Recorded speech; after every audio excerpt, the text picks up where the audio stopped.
had a little distraction, but we are on course, and we were just talking about Ayurveda, or at least this book, and how sort of Ayurveda was the first, I guess, eye-opening for me that plants really do work. Now, if you're thinking to yourself, what do you mean work? I just mean, like, in general, animals, I guess nature too, all of it, because, things like animal fats and proteins and skins and, like, really any natural substance, it's sort of made for us to utilize in ways really that we can only imagine. I mean, that's the fun part about it, is like a lot of the times I've seen more and more of a natural movement, but it seems like people are going like more primitive in that sense. And it's like any human who was like hunting for their food, or like worrying about what they're gonna eat 2 months from now, or, you know what I mean? If that was like a main, if that was like the drive behind the community and things of that nature, which there are plenty of communities that are still like that, I think if you ask them whether or not they would be doing that, or have the opportunity to sort of just be like, okay, if I want to get some food, I can go and get some, I think they would pick the latter. And I mean, I understand there are complexities to it, and, the types of food, if you're hunting your food, getting your food like that, you're eating food and you're with nature, so you're still happy. But there's conveniences of the Western world, and of course all across the world. I was just watching something about North Korea, and that's a whole other can of worms. But just in general, like, there are places all over the whole entire earth realm, right, that have luxuries, and they're different luxuries. They're not all the same luxuries, right? So what may be luxurious in one area is not in another, right? So this is where we sort of have this closed down minded, we've been held back in this bubble, in this square black box, which is the internet and the screens, that, there's not a complex web of life happening all over, right? And, like, if you think evolutionary stance, it's like you can't really take in economical status and environment when you're factoring in something like the way we live, right? Because it really all determines on the external factors. Wait, did I just contradict myself? Like, what I'm trying to say is, yeah, I did. I think I did. The external... I'm literally a walking contradiction, alright? Like, welcome to Gut Instincts Podcast.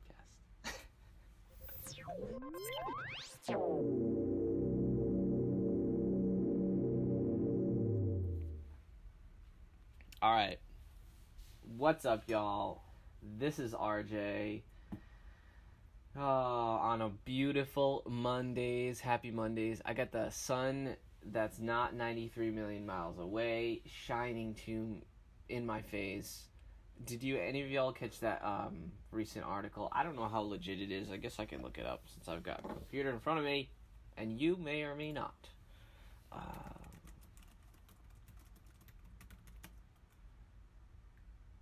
Atmosphere. Alright.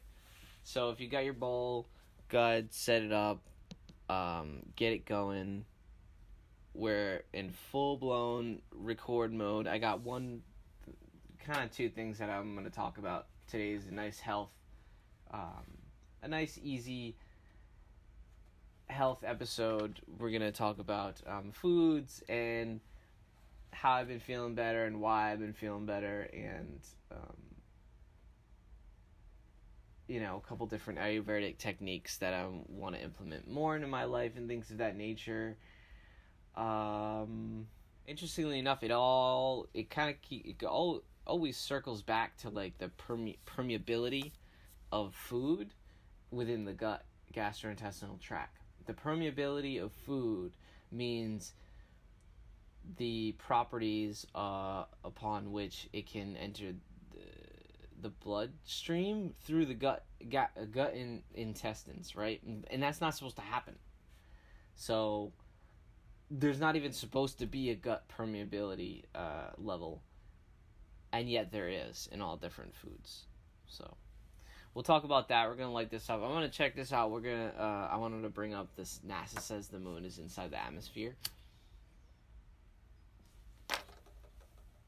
There's a big fucking back and forth going around, and it's like soon enough NASA and all them they're gonna have to admit that they're lying, but they're not gonna admit that they're lying. They're gonna just play stupid. Yeah, they're gonna play stupid, just like they play stupid about, we lost all the technology to get to the moon. That's why we can't go to the moon. And then they talk about the Van Allen belt and that radiation, and of course never being able to get through it. And yet the moon was supposed to be past that. And yet now apparently they're saying that it's back inside. Staggering. Okay, so this is RT. Oh wait, there's NASA.gov. Is there an atmosphere on the moon? No, that's an atmosphere on the moon. Gosh. I'll tell you, I don't know what the moon is. I don't even know if it's a solid object. That's what I'd like to know. I'd like to know if the moon is solid.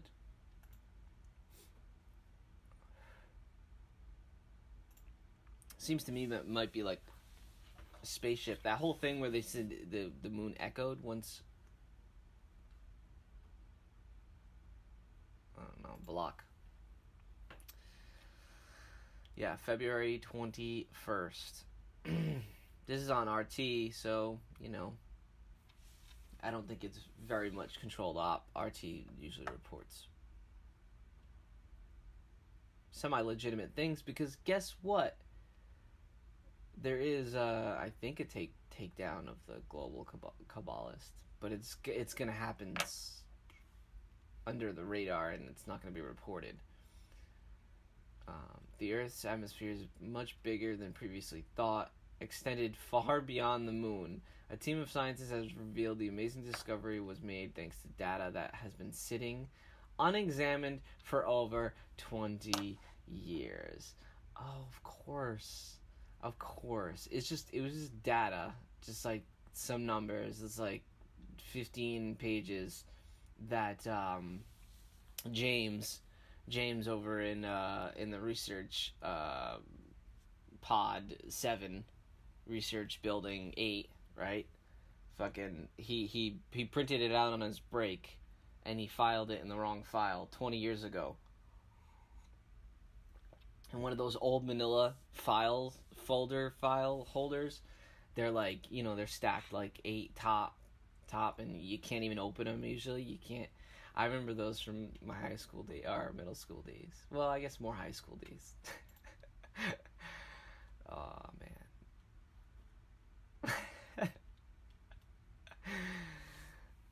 So this says we know atmosphere stretches 391,000 miles away,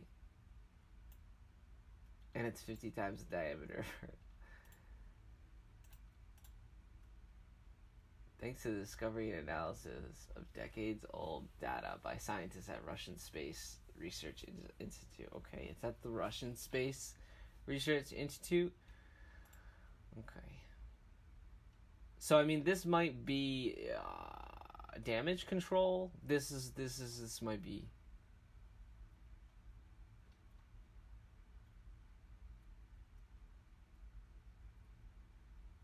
That's what this might be, is damage control. Because they're going to have to backstep Because you can't just...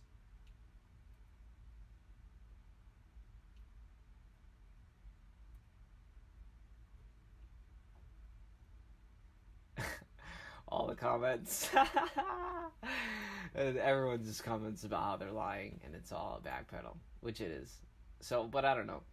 I mean, you know, why would they lie? You know how much money they make or they take from U.S. tax dollars? Here's the other question.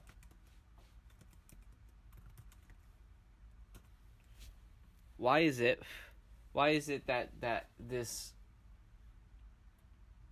so-called NASA space agency gets a budget from U.S. tax payers, and yet they're not a federal government?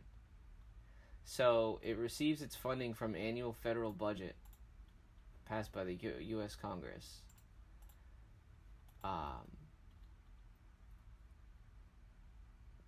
Now my question is, who decided that a non-federal government should get federal funding?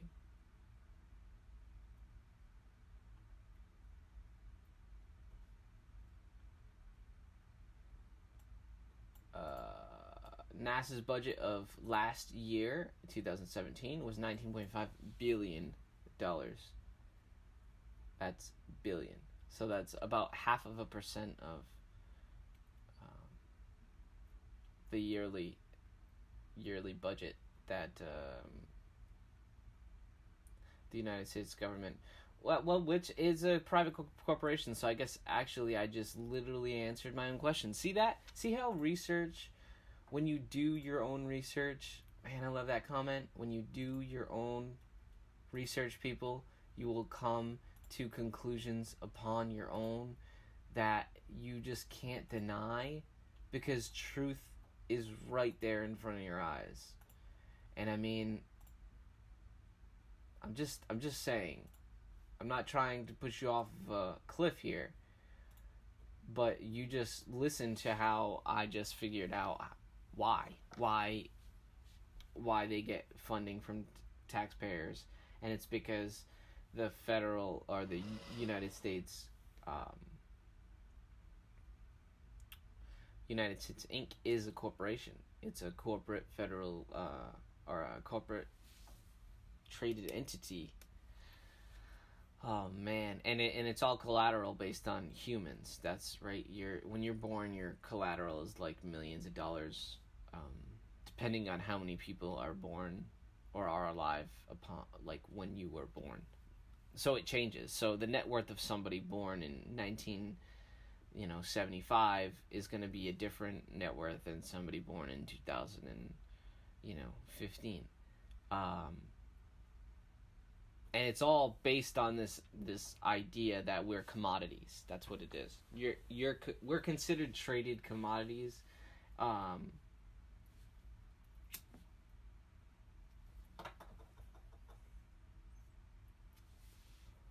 Hours in your life, really. Hours based on how much you work. That's the key.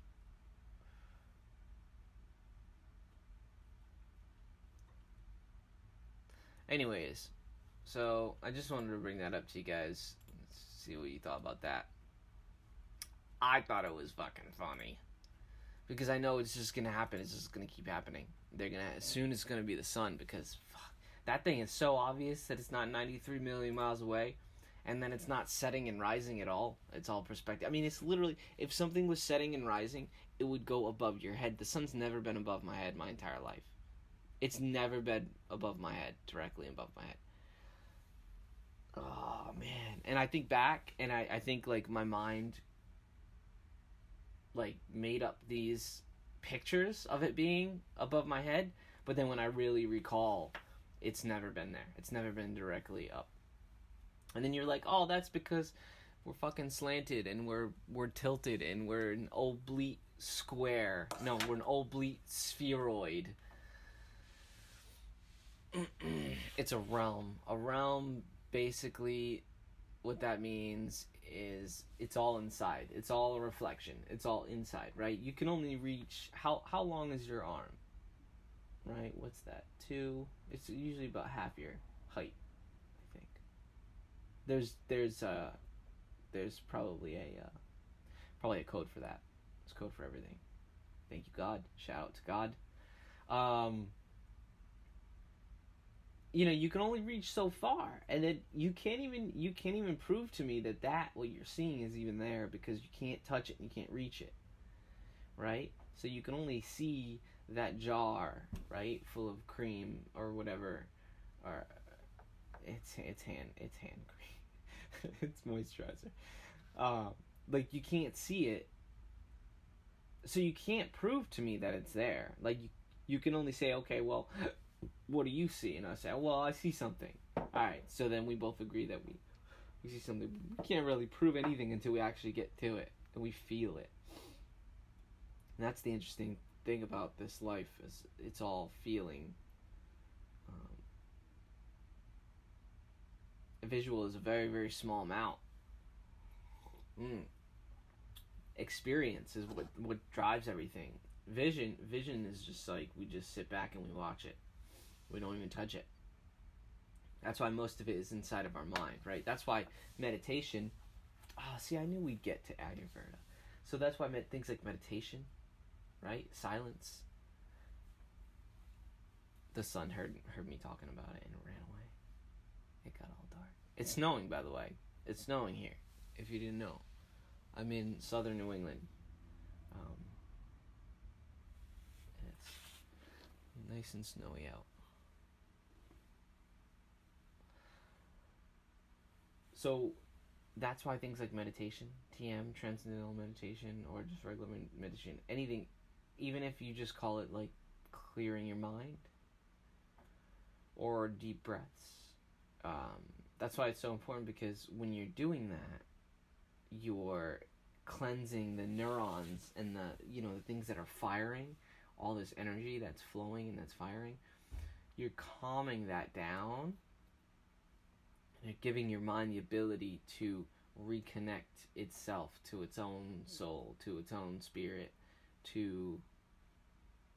it's sort of like cleaning out the pipes, right? It's sort of like, when you put new oil into the car, it's going to enhance the physical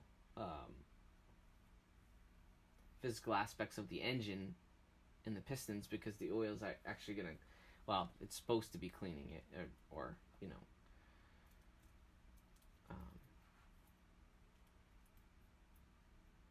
just getting in there and keeping things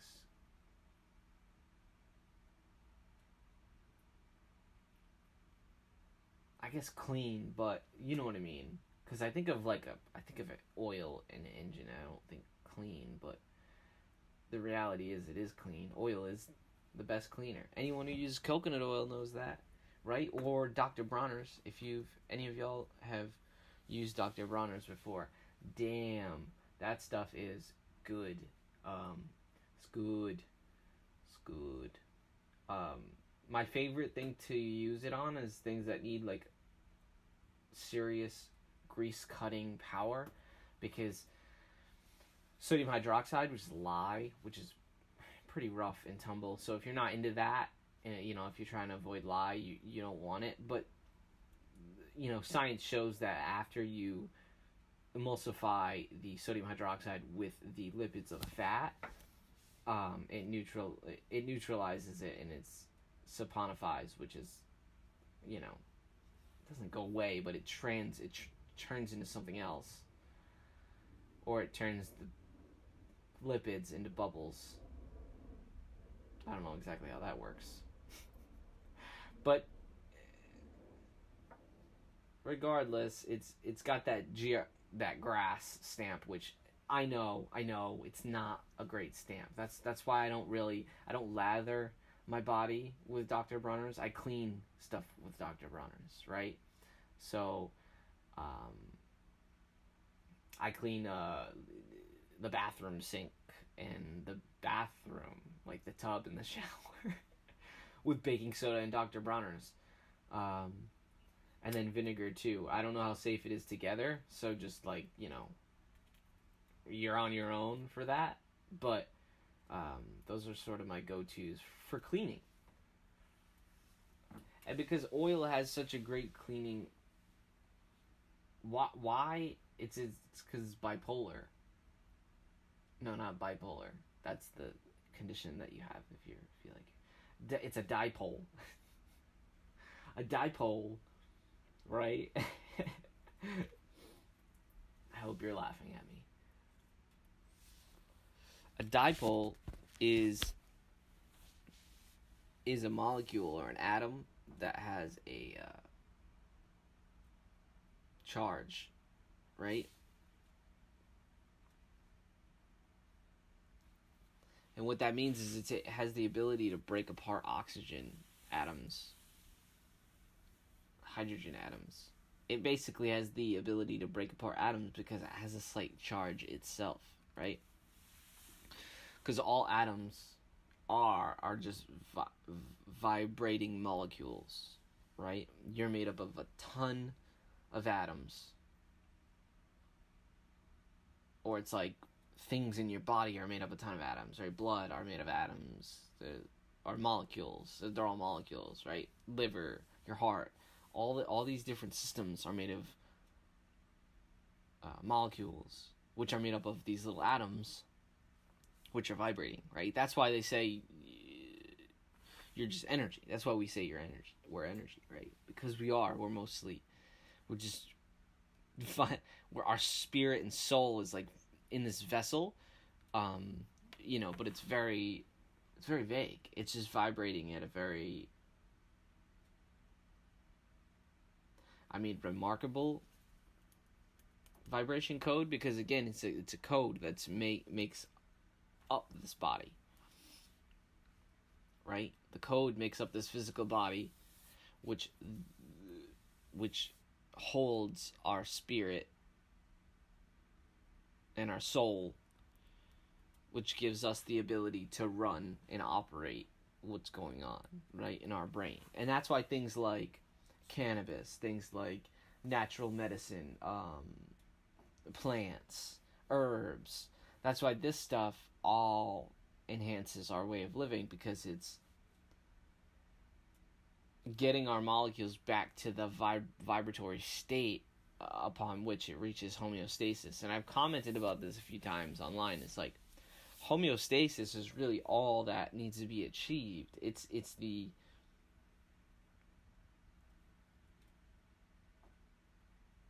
ability to survive and just to live successfully. So and of course that means differently to everybody, right? That means differently to everybody. I know I said we were going to talk about Ayurveda and digestion, but we kind of went off a track. But the true reality is this all has to do with digestion and food. It's like, because if you're stressed out and something's going on with your mind, your body's going to be affected. Right? I've noticed if I can get stressed out and there's chocolate around, sugar, laced chocolate, like cane sugar. Not my own. I make the chocolate with maple, right? If there's that around, I start eating it. And because sugar is also the most addictive substance, I'd probably say one of the most addictive substances in the earth. Or at least refined cane sugar. Because you can't really chew and eat that much of the cane. I grew cane sugar over the summer. It was a blast. I feel like next time maybe I'll try to scrape out all that sugar on the inside and then dry it out in the sun. Make my own sun-dried cane sugar. What do you think about that? Maybe I'll do that this year. But anyways, I haven't even gotten to half of this book yet, so it's like I can't really talk too much into it, but a lot of the stuff stems to being able to have rituals, waking up and giving yourself 5 to 10 minutes of quietness and calmness and positive, what you're grateful for, and clearing your mind out, right? Washing your face, not washing it with soaps and harsh stuff, but just with lukewarm water, brushing your teeth, morning and night. I don't think you're supposed to floss. I don't know how much I agree with that. Try to not flossing after a little while. It really doesn't work out. So I do, as I mean, you start to pick and choose what feels right with you. And that's really all you can do. That's really all you want to do. That's really all we want to do. Right? Isn't that what most of us just want to be happy, right? So, and happiness is all different for everyone. So when we talk or try to help each other or try to come up with solutions, it's always like, well, what's going to make you happy? That should be the first question before you even tackle a way of going at the situation, right? At the problem solving at hand. Before you even decide to do that, you should open your eyes. Open your eyes to that first. What makes you happy as a person? Based on that answer should come your plan of attack.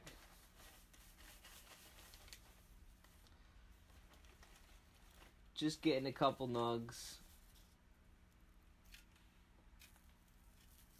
So I can go ahead and roll one up for this last half of the podcast. Making it short and simple, coming back with the vengeance.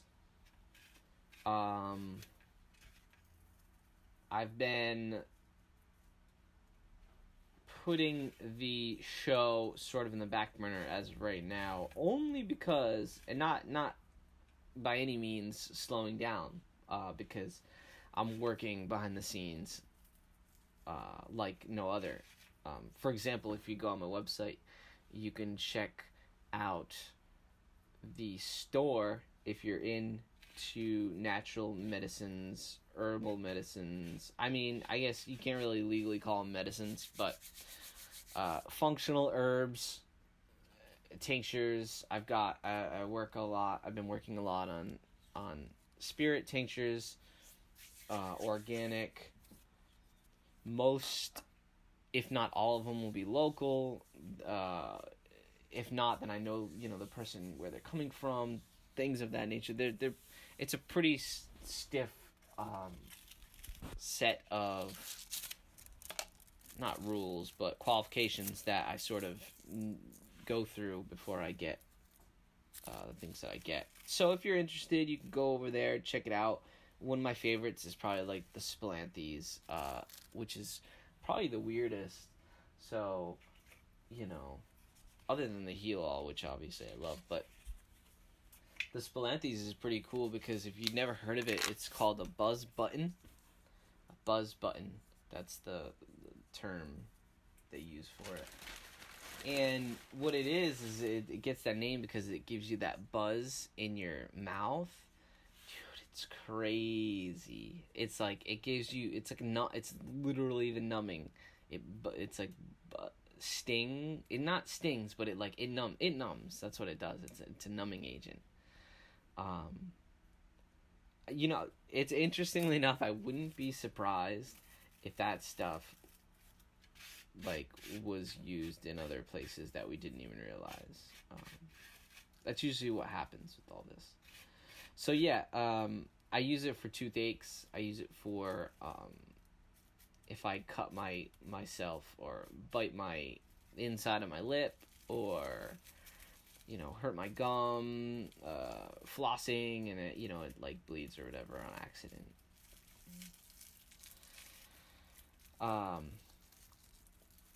haven't really noticed much of an exterior numbing quality, but I haven't really had anything that I needed to numb per se. So that's on you. Let me know if you try it out and it works and it you got something that you wanted to numb on your finger or something and you put it on there. So, yeah, it's all done on a frequency, energy, vibration too. I set intention into it and it's done on specific, times, specific dates, specific astronomical events. Because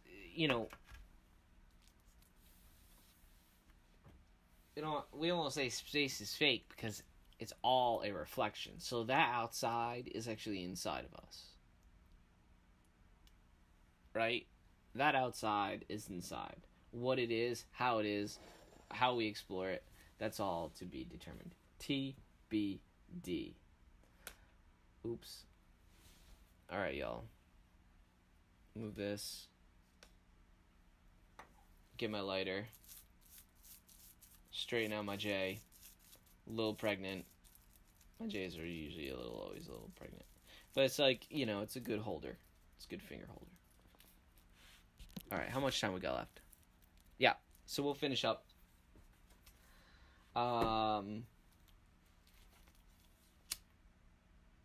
Cheers, y'all. Oh, so a tongue scraper. That's what I'm going to be ordering here. I can't believe I didn't order it with the last set stuff that I did. That's my next thing. Tongue scraper. It's supposed to be really, really beneficial. So, try that out.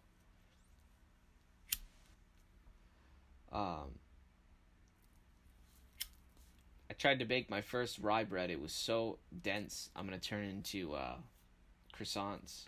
No, not croissant. What are those little breadcrumbs called? I don't know. Anyways, I'm going to give just like different blends a try as well. Like a grain-free but with rye, so it's not taking grain-free, but the rye is local, and my theory upon which I avoid grains, I mean, besides it being sort of, it obviously seems like a lot, right? A grain is a tiny thing, like seed. So you need like hundreds and hundreds of dried seeds to grind that up to make a powder, upon which you're making like a loaf of bread, upon which you could eat like half the loaf of bread in one sitting. Think about how many hundreds of seeds that is. But it's processed and it's changed. And that's where the whole gluten intolerance thing comes into play. It's like, okay, well, is it the gluten? Is it the specific protein that our guts are having issues breaking down? The answer is yes. Why is that simulated in other things? Well, some people with lactose intolerance and the inability to digest that as well. Now, here's my question. Why is it that both have very, very, very, very lucrative corporations, large corporations behind them pushing some really nasty practices that if we were to find out how they were being implemented, we'd probably be sick to our stomach, which most of us are, because most of us have seen all those videos, right? But I get it if you're so far that like you're not even thinking about this. But the reality is like everyone is different, so I feel like everyone would digest differently. Just the things that they're eating based on their environment and their genetics, right? Because we look different as well. We're humans, but we look different. So why wouldn't we eat different foods? I mean, if you think about that, there are monkeys, there are ferrets, there are lots of different mammals, right, that reside in different parts of the earth, even different parts of the country. You can say two of the same species, different part of the country,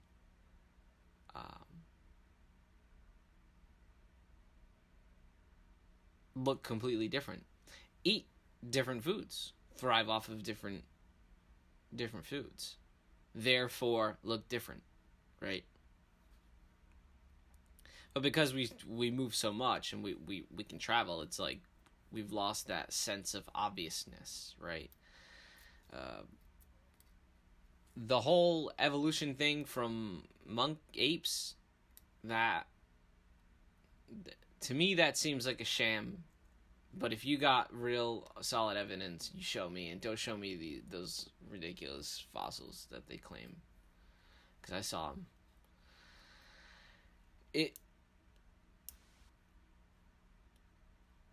We're all humans. We're all different types of humans. And we've all been here for a very long time. And we just go up and down in waves of consciousness or awareness. I like to say awareness instead of consciousness, because consciousness, you think about like, knowing more or smarts or awake or not awake, But I think of awareness just as somebody's ability to see things in specific ways, right? Perspective is the key to all of this. The key to it all. Perspective. Next time you go into a situation, change perspective. Let that alter your response. And then see what happens. Like, if you don't believe me, that's fine. But if you don't believe me, you should debunk me. And trying to debunk me means you should try yourself. Just do it. Sound like a fucking Nike commercial. Like, try to hone in on who you are, or I guess what your responses are to certain people or to certain things. And if it's not, we all have those things that, oh, I wish I said this, or oh, I wish I acted this way, or I wish I did this for this person, or, you know what I mean? So when we see that, digest that, and try to catch that right in the beginning before you can wish. Be in the moment and try to alter that response. Now, I'm not saying go out of your way and make it a worse situation for yourself, because that's where the key line is. That's where the very, very, very thin veil resides. And that, my friends, is like life. That's literally like the challenge of life, is trying to figure out how your life will unfold based on the responses that you're giving, right? So if you say to yourself, well, if I respond this way, is it going to benefit my life and others? If I respond this way, is it going to, cause hurt or harm?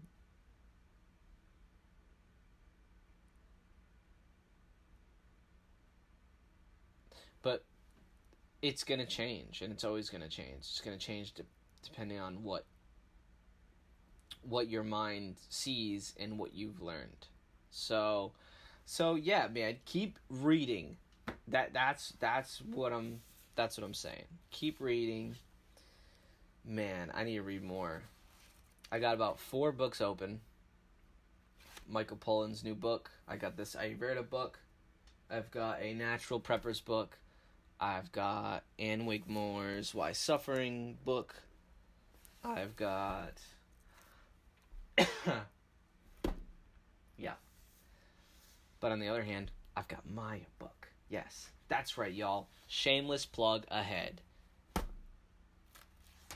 Adam and Eve, Origins of Human Consciousness. That's the title. That's the running title. Run with it. Run away with it. No, don't run with it. I'm running with it. Adam and Eve, my friends, for short. That is the book that I'm holding right now. It's a book that I just finished editing. I just finished everything. I'm just going to work on the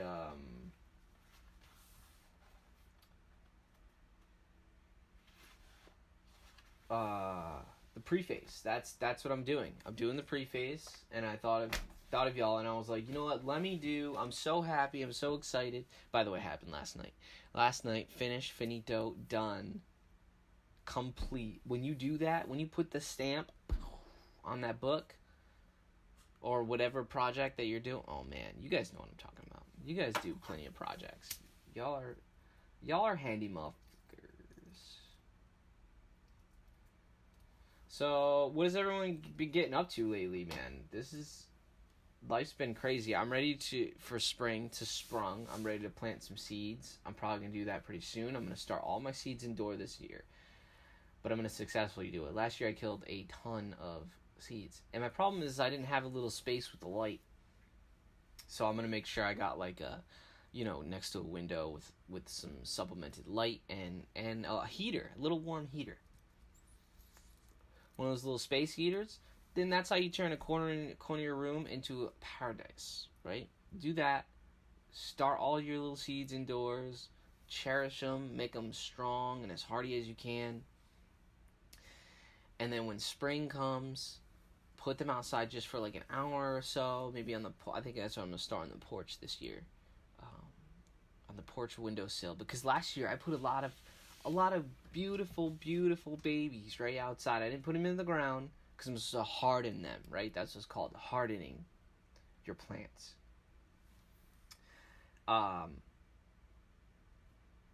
Meaning the sun's energy, it starts to change the way the plant builds its structure on the outside. It becomes hardier. That's why it's called hardening. And the wind, of course, the wind blows back and forth, and that creates a tension, right? That creates a stronger structure. That's why if you ever have indoor plants, if you want them to be stronger, you just occasionally massage them. And I mean that by like moving them back and forth like the wind would. Or you can put obviously something blowing on them every once in a while. But without that wind, without the tension, they're not going to change, right? They're not going to be stronger and be more vigorous in life. Did you see how beautiful and subtle that analogy ended up slipping right out? That's the exact analogy for life. And although depression sucks, and it sucks to feel like, bad feelings or whatever, without change and without destruction and without